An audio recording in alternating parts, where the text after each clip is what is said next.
नमस्कार, आप देख रहे हैं नेशन वन। मैं हूं आपके साथ लिली और आज हमारे साथ दून अस्पताल के चिकित्सा अधीक्षक हैं डॉक्टर के टमटा, जिनसे हम यहां पर हेल्थ प्लस में बहुत सारी बातें करने वाले हैं। तो डॉक्टर साहब, आपका बहुत बहुत स्वागत है हमारे कार्यक्रम में। Thank you madam. मैं थोड़ा सा अपना परिचय देना चाहूँगा।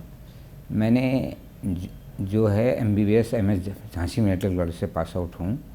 1991 में मैंने PMS में ज्वाइन किया था। टेरी से मेरी शुरुआत हुई थी। उसके बाद मेरे कई ट्रांसफ़र हुए हैं। टेरी में मैं पुरानी टेरी जब तक रही 2001 तक पुरानी टेरी में एज ए सर्जन काम किया। उसके बाद मैं कॉर्पोरेशन चिकित्सालय आया। कॉर्पोरेशन चिकित्सालय में एज ए सर्जन 3 साल काम किया। फिर मेरा प्रमोशन हुआ, मैं हरिद्वार में एज ए कंसल्टेंट सर्जन गया।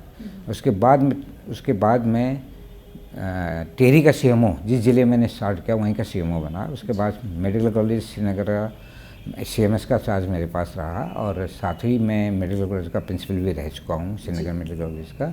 उसके बाद मैं CMO पौड़ी रहा हूँ। उसके बाद मैं principal division health and family welfare training centre का प्रिंसिपल रहा हूँ 3-3.5 साल तक। उसके बाद मैं चिकित्सा पद पर यहाँ पर आया हूँ। मेरा स्थानांतरण, सेवा स्थानांतरण चिकित्सा स्वास्थ्य से चिकित्सा शिक्षा में हो चुका है और अब मैं चिकित्सा अधीक्षक के पद पर MCI के नॉर्म्स पूरे करने होते हैं। उसमें MCI के नॉर्म्स हैं कि MSMD होना चाहिए, जो मैं MS हूँ ही।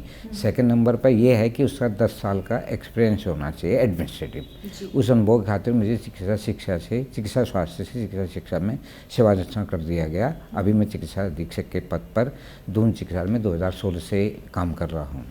तो 2016 से और अभी तक आपका कार्यकाल काफ़ी लंबा हो गया है और अभी भी आप अपने पद पर बने हुए हैं और काफ़ी गरिमामयी जो है आपका व्यक्तित्व है, माना जाता है। शहर में आपकी एक अलग छवि है।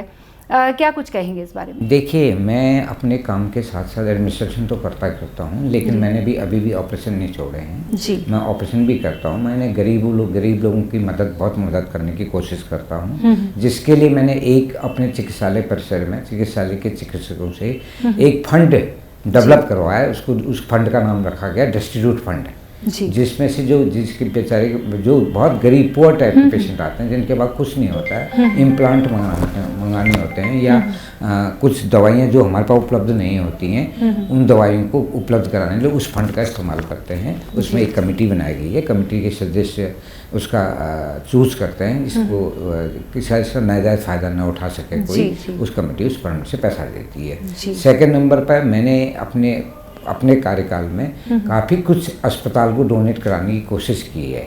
जैसे वाटर कूलर मैंने डोनेट कराया है, एक एम्बुलेंस मैंने डोनेट करवाई है। वो अपने बोलते हुए एज ए सर्जन के तरह, एज ए मेडिकल सुपरिटेंडेंट के नाते नहीं, एज ए सर्जन के नाते मैंने चिकित्सालय के लिए बहुत कुछ किया है और बहुत कुछ करना चाहता हूँ। चैलेंजिंग जॉब ज़रूर है, हर समय टेंशन तो रहता ही है। कभी रात को भी आना पड़ता है, कभी दिन में भी रहना पड़ता है, कभी रात को 1 बजे फ़ोन आ गया तो भी मुझे आना पड़ता है। इन कठिनाइयों की परिस्थिति को देखते हुए, लेकिन किसी गरीब का अहित ना हो, मैं उसके लिए कार्य करना चाहता हूँ। 2015 से लेकर के अभी तक आप हैं। बीच में 1 महीने का जो है, मैंने अभी आपका बोर्ड देखा था, तो उसमें 1 महीने का डॉक्टर KC पंत रहे हैं। तो उस वक्त ऐसा क्या हुआ था कि आपको जो है छोड़ना पड़ा? उसमें ऐसा हुआ था कि किसी धामपुर के पेशेंट की डेथ हो गई थी। मैं सचिव साहब की बैठक में था और बैठक में फ़ोन साइलेंट पर था मेरा, लेकिन मुझे बताया गया ना, मेरे कर्मचारियों को बताया गया, वो अपनी बॉडी को कंधे पर ले जा रहा था। तो हमारे स्टाफ ने रोकने की कोशिश की, बल्कि पैसे कलेक्ट करके भी उसको दिए। तुम्हारे पास पैसे नहीं हैं तो एम्बुलेंस कर लो। लेकिन उसमें मेरे ऊपर आरोप लग गया कि तुमने सही काम नहीं किया, जबकि मैं मीटिंग में था। उसके बाद मैं कोर्ट में जाके इससे लेके मतलब आपके एब्सेंस में ये सब हुआ है? हाँ, मेरे एब्सेंस में हुआ। मैं जबकि यहाँ पर उपस्थित ही नहीं था अपने ऑफिस में, मैं सचिव साहब की बैठक में था। उसके कारण पर मेरे को हटा दिया गया। हटाने के बाद मैं कोर्ट से ले आया, मैं जीत भी गया हूँ। मैं अपने जैसे मन से पहले कार्य कर रहा था, उसी मन से अब भी कार्य करता हूँ। मैं मरीजों के प्रति वफादार रहता हूँ, मरीजों का ऑपरेशन भी करता हूँ। मैंने बहुत सारी चीज़ें दान करवाई हैं। अभी 120 कंबल दान करवाए किसी से, एज ए सर्जन दान करवाया मैंने, एज ए MS नहीं करवाया। मेरे MS उतनी मेरी पहचान जितनी एज ए MS नहीं है, एज ए सर्जन उतनी पहचान है। मैं जितने गरीब लोग हैं, जो किसी का ऑपरेशन कोई नहीं करता, उसका ऑपरेशन मैं करता हूँ। मैं अभी भी ऑपरेशन करके आया हुआ हूँ। इसलिए मैं ये चाहता हूँ कि क्योंकि मैं खुद एक गरीब घर से हूँ, मुझे मालूम है कि गरीब की क्या परेशानियां होती हैं, क्या ज़रूरत होती है, उस चीज़ को मैं समझ चुका हूँ। क्योंकि मैं खुद 11 किलोमीटर पैदल जाके मैंने इंटरमीडिएट पास किया है। 11 किलोमीटर सुबह जाना है, 11 किलोमीटर शाम को आना। मैंने गरीबी देखी है, इसलिए गरीबी की प्रति मुझे बहुत दया आती है। मैं उसके लिए काम करना चाहता हूँ, उसी क्षेत्र के हिसाब से मैं अपना कार्य करता हूँ। मैं लोगों का भला भी चाहता हूँ। कुछ गरीब आई पहचान पता चल जाता है गरीब है या अमीर है, तो मैं गरीबों के लिए बिल्कुल अपना जितना प्रयास हो सकता है इसीलिए प्रयास करता हूँ। इसलिए मैंने रेस्क्यू फंड बनाया, मैंने एम्बुलेंस दान करवाई, अभी 120 कंबल दान कराया, कूलर दान करवाए और इवन पंखे भी दान करवाता हूँ। डॉक्टर साहब आयुष्मान योजना जो अभी सरकार की चली है, किस तरह से देखते हैं आप उसको, और उसका कितना फ़ायदा जो है अभी लोगों को आगे मिलने वाला है आने वाले समय में, और दून अस्पताल के लिए उसकी कितनी चुनौतियां हैं? देखिए, दून अस्पताल की चुनौती सबसे बड़ी बात यह है, सबसे बड़ी चुनौती है दून अस्पताल में सबसे ज़्यादा पेशेंट आते हैं। जब से दून मेडिकल कॉलेज और दून अस्पताल अंतर है, वो पहले डिस्ट्रिक्ट हॉस्पिटल था, अब मेडिकल कॉलेज का हॉस्पिटल बन गया है। इसके अंतर्गत बहुत अंतर होता है कॉलेज और डिस्ट्रिक्ट हॉस्पिटल में। डिस्ट्रिक्ट अस्पताल में एक डॉक्टर रोज़ बैठता है, ऑपरेशन करता है। यहाँ यूनिट वाइज सिस्टम होता है कि एक डॉक्टर एक दिन बैठेगा, दूसरा डॉक्टर दूसरे दिन बैठेगा, तीसरा डॉक्टर तीसरे दिन बैठेगा, क्योंकि टीचिंग पढ़ाने की प्रथा होती है, यहाँ क्लास भी लेनी पड़ती है। इसलिए इसमें बहुत अंतर है। जब से यहाँ दून अस्पताल दून मेडिकल कॉलेज में कन्वर्ट हुआ है, जो उपलब्धियाँ बता रहा हूँ मैं, जो दून मेडिकल कॉलेज की उपलब्धि है, पहले यहाँ पर किडनी संबंधित IVP बोलते हैं, इंट्रावेनस पायलोग्राफी करते हैं, वो नहीं होती थी। जब से मेडिकल कॉलेज बना, ये पिछले हफ्ते मैंने शुरू करा दी है। एक बेरियम स्टडी होता है जिससे हम दवा पिला के पूरे आंतों की जांच कर सकते हैं, उसको बोलते हैं बेरियम स्टडी बोलते हैं। बेरियम स्टडी भी शुरू करा दिया है। अब हम अगले हफ्ते से ब्लड कल्चर टेस्ट जो नहीं होता था वो भी शुरू कराने जा रहे हैं, उसकी मशीन आ चुकी है, ब्लड कल्चर भी शुरू करा रहे हैं।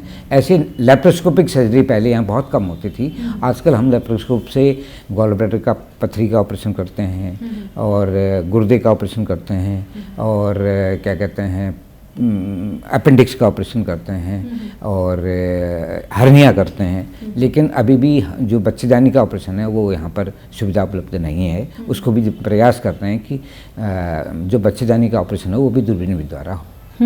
तो उसके लिए अभी तक क्या कुछ देखिए उसका प्रोसेस चल रहा है? उसके लिए हमने नई मशीन CT स्कैन जो हमारा है 2 स्लाइस का है। जितने ज़्यादा स्लाइस का वो मशीन होगी उतना बढ़िया हमें रिजल्ट मिलेगा। अभी हमने 64 स्लाइस का उसका टेंडर कर दिया है CT मशीन का। CT मशीन जल्दी आ जाएगा, तो उससे हमारी सारी कार्डियक जितने भी प्रॉब्लम है उस मशीन से हमारी डायग्नोसिस आसानी से बन जाएगी, जिससे मरीजों को राहत मिलेगी। जी, मरीजों को राहत मिलेगी। दून मेडिकल कॉलेज जो है तो दून अस्पताल के साथ अभी अटैच्ड है। कितना फ़ायदा जो है दून अस्पताल को दून मेडिकल कॉलेज बनने के बाद मिल रहा है? मैंने बताया तो सही आपको क्या क्या उपलब्धियाँ हैं। एक तो हमने सबसे पहले IVP स्टार्ट करा दिया है जी, नंबर 1। नंबर 2 हमने बेरियम स्टडी स्टार्ट कर दी है। तीसरा ब्लड कल्चर स्टार्ट करने जा रहे हैं। पहले कुछ लीवर फंक्शन टेस्ट नहीं होते थे, वो सारे टेस्ट शुरू करा दिए गए हैं। और CT मशीन भी नहीं लाके नई तरह से कार्डियक प्रॉब्लम जो भी होंगी उसको सॉल्व हो जाएंगी हमारी। इस उपलब्धियों के साथ मरीजों की संख्या भी बढ़ी है, और मरीजों का जो डेथ रेट है वो पहले 3% डेथ रेट था, जो दोनों साल का % था, आज वो 1% आ गया है। स्वास्थ्य की अभी हम यहाँ पर बात करेंगे, और स्वास्थ्य की हम बात कर भी रहे हैं। स्वास्थ्य के साथ स्वच्छता को जोड़ते हैं यहाँ पर, क्योंकि दून अस्पताल जो है स्वच्छता को लेकर काफ़ी चर्चाओं में रहता है। तो आपका कार्यकाल काफ़ी हो गया है, तो स्वच्छता को लेकर के किस तरीके की व्यवस्थाएं, क्योंकि कई बार लोगों की ये शिकायत रहती है कि दून अस्पताल में जो शौचालय हैं उनमें बहुत गंदगी पसरी रहती है। इस पर आपका क्या कहना है? नहीं, मैं बता रहा हूँ, अब आज खुद देख लीजिएगा। पहले में बहुत कुछ अंतर आ चुका है। मैंने निरंकारी मिशन से भी बात की, मैं NGO से भी बात करता हूँ, NGO से भी सहायता लेता हूँ। हमने पहले यहाँ पर 30 सफाई कर्मचारी काम करते थे, आज 70 कर्मचारी सफाई कर्मचारी काम करते हैं। मैंने क्लियर कट हर सिस्टर इंचार्ज को इंस्ट्रक्शन दिए हैं कि अपनी शौचालय की व्यवस्था आप खुद देखेंगे, जो काम नहीं करेगा वो मुझे बताइए, उसको हम निकाल देंगे, कोई आवश्यकता नहीं है। जो काम करता है उसको क्या कहते हैं, हम प्रोत्साहन भी करेंगे। इसलिए सफाई की व्यवस्था तो काफ़ी कुछ ठीक हो चुकी है। हमारे सबसे बड़ी बात है, हमारा नया ओपीडी ब्लॉक बन गया है। ओपीडी ब्लॉक बनने से यहाँ बहुत कंजेशन होता था, ओपीडी ब्लॉक बनने से हमारा कंजेशन कम हो जाएगा। सारी ओपीडी ब्लॉक में चलेंगी, इंडोर यहाँ आ जाएगा, तो हमारी जो प्राइवेट वार्ड में हमारी जो ओपीडी चल रही है वो प्राइवेट वार्ड फिर बहाल हो जाएंगे, जिससे मरीजों को अच्छी सुविधाएँ उपलब्ध हो। आगे आने वाले समय में किस तरीके की व्यवस्थाएं जो है आगे आप देखते हैं जो कि इम्प्रूव हो रही हैं अब दून अस्पताल को लेकर के? देखिए, मैं बता रहा हूँ, मैं फीमेल अस्पताल के सामने हमारा ओटी ब्लॉक बन रहा है, जिसमें हमारा ओटी ब्लॉक सहित और 36 आईसीयू बेड बन रहे हैं। अभी तक हमारे पास मात्र 5 आईसीयू बेड हैं। 36 आईसीयू बेड बन जाएंगे तो मरीजों को दूसरे अस्पतालों में नहीं जाना पड़ेगा। जबकि एक आईसीयू का चार्ज, बेड का चार्ज किसी भी प्राइवेट अस्पताल में जाइए 10,000 रुपये से कम नहीं है। तो इसलिए हमारे मरीजों को राहत के लिए हम 36 बेड आईसीयू बनाने जा रहे हैं, ओटी ब्लॉक बनाने जा रहे हैं। अभी हमारा नेक्स्ट फेज का प्रोग्राम है कि हम 495 बेड और बनाएं उस सेकेंड फेज में। तो उस फेज की हमें अब ज़रूरत पड़ी है, क्योंकि आज हम एमबीबीएस शुरू किया है हमने, कल हम पोस्ट ग्रेजुएशन शुरू करेंगे, एमएसएमडी शुरू करेंगे। तो उसके लिए 750 बेड की आवश्यकता अकॉर्डिंग टू एमसीआई कहती है कि 750 बेड होने चाहिए। अगर सुपर स्पेशलिटीज जैसे डीएम, एमसीएच, ये भी उसके बाद हम स्टार्ट करेंगे, तो हमारे पास 1000 बेड की आवश्यकता होनी चाहिए, 1000 बेड होने चाहिए। इसलिए अभी तक हमारे पास 531 बेड हैं एट प्रेजेंट, उसमें 495 बेड बन के 1000 बेड से ऊपर हो जाएंगे। तो हम सुपर स्पेशलिटीज़ को भी यहाँ पर सुपर स्पेशलिटीज़ भी मतलब सुपर स्पेशलिटीज़ भी ट्रेनिंग शुरू कराएंगे, जिससे कि जनता को लाभ मिल सके। दूर दराज से यहाँ पर लोग आते हैं। पूरे उत्तराखंड में राजधानी देहरादून अपने आप में एक ऐसी जगह है और दून अस्पताल का नाम बहुत ज़्यादा पूरे दूर दराज क्षेत्रों से यहाँ पर लोग आ रहे हैं अपना इलाज कराने के लिए। कितना सुविधा जो है दून अस्पताल उन्हें दे रहा है? देखिए, दून अस्पताल में मैक्सिमम सुविधा हम दे रहे हैं। अभी दून अस्पताल में अकेले उत्तराखंड के लोग नहीं आते हैं, मैं आपको बताता हूँ, पश्चिमी उत्तर प्रदेश के लोग भी आते हैं। जैसे सहारनपुर हो गया, बिजनौर हो गया, इवन शामली हो गया, इवन मुजफ्फरनगर हो गया, वहाँ के लोग भी दून अस्पताल में इलाज कराने आते हैं। साथ ही साथ हिमाचल प्रदेश के लोग भी दून अस्पताल में इलाज कराने आते हैं। और यहाँ सुविधाएं मिलती हैं तभी तो आते हैं, सुविधा नहीं मिलती तो लोग मुजफ्फरनगर से यहाँ क्यों आते?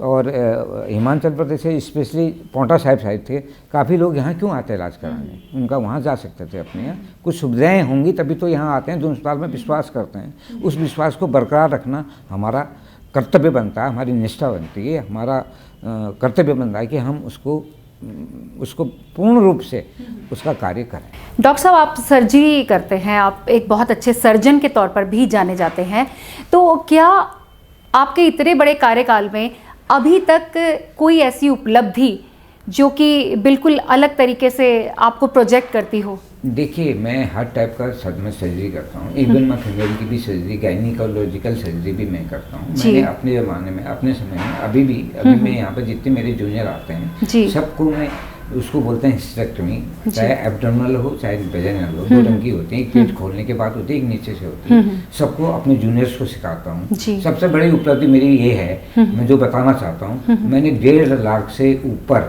फैमिली प्लानिंग केस किए हैं जी, जो एक अनोखा है जगह। टिहरी में अकेला सर्जन था, पूरे जिले को 28 के 28 दिन, 30 के 30 दिन तक मैंने कैंप किए हैं। एक फैमिली प्लानिंग कैंप में सबसे ज़्यादा मैंने किए हैं ऊखीमठ में, 298 केस एक दिन में, सुबह 11 बजे से लेके रात को 11 बजे तक। ऐसे ऐसे मैं कार्य कर चुका हूँ। मैं कार्य करने में विश्वास रखता हूँ, इसलिए अभी भी सर्जरी कर रहा हूँ। मेरी उम्र भी काफ़ी हो चुकी है, 59 साल का हो चुका हूँ मैं, फिर भी मुझे सर्जरी से लगाव है। डॉक्टर साहब, एक चीज़ और है, आप जो उपलब्धि की बात आपने बताई है कि आपने इतने ऑपरेशन कर दिए हैं, इसके अलावा भी कहीं पर मैंने ये सुना है कि आपने कैंडल के साथ जो है एक ऑपरेशन भी किया है, क्या कुछ ऐसा? नहीं, ऐसा भी किया है हमने। कैंडल में क्या, हमने मोमबत्ती जो कैंडल है उसमें भी हम टेरी में ऑपरेशन कर चुके हैं। हैं। जी जी। मेरे पास बेहोशी का डॉक्टर नहीं था जी। मैंने बेहोशी के डॉक्टर को न होते हुए भी खुद बेहोशी देके, और उन दिनों पल्स ऑक्सीमीटर नहीं हुआ करता जी था, जी। तो पल्स ऑक्सीमीटर जी। से सब कुछ पता चल जाता है। वार्ड बॉय से हाथ में नाड़ी में रख करके और बेहोशी भी खुद देते हुए ऑपरेशन किए हैं। तो एनेस्थीसिया भी आपने खुद दिया? एनेस्थीसिया भी खुद दिया है। मैं अभी भी कभी कभी रिक्वेस्ट करता हूँ अपने एनेस्थेटिक से, प्लीज मुझे एक स्पैनर लगाने दीजिए। जी जी। मेरा हाथ चलता रहे। जी जी। तो आप अपने काम को लेकर, काम के प्रति आपकी जो ईमानदारी है वो आपके सर्जरी के दौरान जो है दिखाई देती है। मैं एज ए एमएस तो अलग बात है, जी जी। करना भी मुझे आता है। मैं 2 जिलों का सीएमओ रह चुका हूँ, सीएमएस रह चुका हूँ, एडमिनिस्ट्रेशन करना भी मुझे आता है। लेकिन मैं अपने कार्य जिसके लिए मैंने एमएस पास किया है उस कार्य को नहीं छोड़ना चाहता हूँ। जब तक मेरी हाथ पैर चलते रहेंगे मैं अपना ऑपरेशन करता रहूँगा। चलिए डॉक्टर साहब, आपसे बहुत सारी बातें हुई। 108 सुविधा की बात करेंगे। कई बार 108 की बड़ी शिकायत मिलती है कि जब मरीज को बहुत ज़रूरत होती है और उस वक्त 108 उपलब्ध नहीं होती, इस पर क्या कुछ कहेंगे? देखिए, इस बारे में ये जो मामला है, ये टोटल 108 का मामला जो है वो महानिदेशक चिकित्सा स्वास्थ्य परिवार कल्याण से। कभी इस बारे में बातचीत हुई आपकी? हाँ, मेरी बात होती रहती है। मैं 108 को बुलाता हूँ जब भी मैंने एम्स पेशेंट रिफर करना है, 108 की सहायता लेता हूँ। कभी वो आ पाते हैं, कभी नहीं आ पाते। कभी उनका भी अपना है कि हमारे पास बजट उपलब्ध नहीं है, उनका रोना ये है कि हमारा बजट उपलब्ध नहीं है, हमारी गाड़ियाँ खराब हो चुकी हैं। जबकि अभी 150 गाड़ियाँ और खरीदी गई हैं, अब जिलों को दिए जा रही हैं धीरे धीरे करके। बट नेचर 2008 में शुरू हो गया, 10 साल होने जा रहे हैं। और गाड़ियाँ पुरानी होती हैं, खराब भी होती हैं, इसलिए थोड़ी असुविधा तो मरीजों को होती ही है। तो इसको व्यवस्थित करने का जिम्मा किसका है? वो महानिदेशक चिकित्सा स्वास्थ्य परिवार कल्याण की तरफ से होना है, और उसमें से 150 गाड़ियाँ नहीं खरीदी गई हैं। अभी उनका फिनिशिंग का कार्य चल रहा है, वो जिलों में भेज दी जाएगी। जी जी। आयुष्मान कार्ड की बात करेंगे। आयुष्मान जो सरकारी योजना है उस पर क्या कहेंगे? देखिए, आयुष्मान योजना तो बहुत अच्छी है और सरकार ने इसमें बहुत अच्छा कदम उठाया है, लेकिन थोड़ी सी असुविधाएं भी उसमें हमें हो रही हैं। जी। जो सरकारी अस्पताल है उनको 50% पैसा जो चार्ज उनका रखा गया है, जो कोर्ट का 40,000 रुपये चार्ज, तो हमें 20,000 मिलेगा, आधा किया गया है। नंबर 1। नंबर उसमें से भी 15% डॉक्टर्स को कट जाता है। जी। तो मरीज को 18,000 रुपये करीब, 17,000 रुपये करीब मरीज को मिलते हैं। उसका सामान जबकि 30,000 40,000 का आता है। चलो, वो भी सरकार में साइन करने के लिए तैयार है। ये सुविधाओं को देखते हुए, लेकिन आयुष्मान भारत में एक सबसे बड़ी वो बात है, ओपीडी पेशेंट को बेनिफिट नहीं मिल रहा है। सिर्फ आईपीडी पेशेंट, इसका मतलब जो मरीज भर्ती है उसके लिए हर चीज फ्री है जी। लेकिन जो मरीज ओपीडी में है उसके लिए फ्री नहीं है। उसके लिए इसके लिए सरकार को ये योजना बनानी चाहिए थी, ये ओपीडी पेशेंट के लिए भी ये सुविधा उपलब्ध होनी चाहिए। ये सिर्फ उन पेशेंट्स के लिए कारगर साबित हो रही है जो कि हॉस्पिटल में भर्ती होते हैं। जो मरीज भर्ती हैं उनके लिए काफी कुछ अच्छी व्यवस्था है, लेकिन जो भर्ती नहीं है उनके लिए भी उनको भी व्यवस्था बनानी चाहिए कि जो मरीज प्राइवेट में नहीं जा सकता है, जो जिसके पास कार्ड है वो सरकारी सुविधा का लाभ उठा सके, ये ओपीडी में भी होना। डॉक्टर साहब, चिकित्सा अधीक्षक के तौर पर और एक व्यक्तिगत जो आपकी सोच है वो अपने आप में बहुत ही बेहतर है, किस तरीके से देखते हैं आगे आने वाले समय में आप दून अस्पताल को? देखिए, दून अस्पताल को मेरी डॉक्टर हेमचंद पांडे जी हैं, जो वाइस चांसलर हैं मेडिकल एजुकेशन के जी, उनसे मेरी बात होती रहती है। मैं उनसे वार्ता करता रहता हूँ, उनसे परामर्श देता रहता हूँ। वो SGPGI के लखनऊ में जो SGPGI इंदिरा इंस्टीट्यूट के मेडिकल सुपरिटेंडेंट रह चुके हैं 25 साल। तो उनसे मैं अनुभव गेन करता रहता हूँ। उनसे कहता हूँ मैं इस अस्पताल के लिए क्या कर सकता हूँ, इसके लिए क्या कर सकता हूँ, इससे मैं ज्ञान लेता रहता हूँ। मेरा ख्वाब है या सरकार से भी मेरा निवेदन है कि मैं क्यों ना दून अस्पताल को SGPGI लखनऊ बना सकूँ जी। ये मेरी दिली इच्छा है। मैं यही करना चाहूँगा कि इसको भी मैं ऐसी हर सुविधा युक्त अस्पताल बनाने की मल्टी स्पेशलिस्ट मन की इच्छा है। चलिए, तो डॉक्टर साहब के मन की इच्छा भी हमने अपने इस कार्यक्रम में जान ली है। तो डॉक्टर साहब, आप हमारे कार्यक्रम में जुड़े हैं, आपका इतनी सारी जानकारियाँ देने के लिए बहुत बहुत शुक्रिया। अपना समय देने के लिए बहुत धन्यवाद। Thank you. तो तो ये थे हमारे साथ चिकित्सा अधीक्षक दून अस्पताल डॉक्टर के टमटा, जिनसे हमने ढेर सारी बातें करी और आगे आने वाले समय में किस तरीके से इस अस्पताल को बेहतर बनाया जा सकता है और जो भी दूर दराज के मरीज आते हैं उनको और सुविधाएं मिल सकती हैं। इस तमाम जानकारी को आप लोगों ने जाना। अगली बार फिर किसी और ख़ास डॉक्टर के साथ आपकी मुलाकात कराएंगे। तब तक के लिए नेशन हेल्थ प्लस में लिली को दें इजाज़त और आप बने रहें नेशन वन के साथ। नमस्कार।